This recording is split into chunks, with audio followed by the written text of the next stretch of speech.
Script, Hugh, amidst a sea of very keen genealogists. I suppose the first question is, how was it for you when the team approached you, given the tortured history of the black man? Did you worry about what might be uncovered, how you might respond to what might be uncovered? Well, I was keen to find out as much as I could, good or bad. The bad, I knew, was the risk of finding out that an ancestor of mine might have colluded in the slave trade. So I think that's always going to be the risk of somebody black in this country, that if you're from the West Indies, finding out that an ancestor was a slave owner. In my case, the fear was that some of my ancestors might be the people responsible for saying,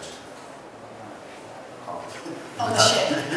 You can have this one for £200. So, but good or bad, I think that's worth finding out. Well, in my case, it was a slightly happy ending than that. And was that the consensus within your immediate family? Yes, I think so. I did check with my brothers and sister and the wider family as to whether they would be prepared to be approached by the research team and whether they were worried about any of the family's skeletons falling out of the closet. And in fact, on my father's side, there's I can't do history, but the paper trail went in a different direction to that. So our immediate fears and concerns weren't realized.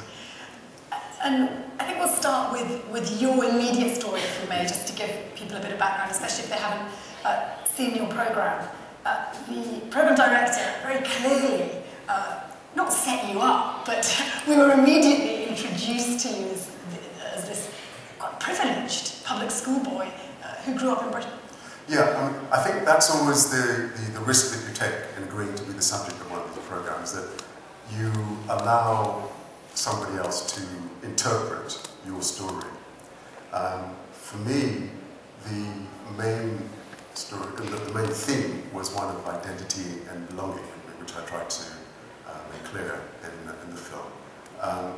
When I saw it, I thought that possibly what had interested the program makers more was the idea of following the money trail, and suggesting that this is a story of a sort of privileged African who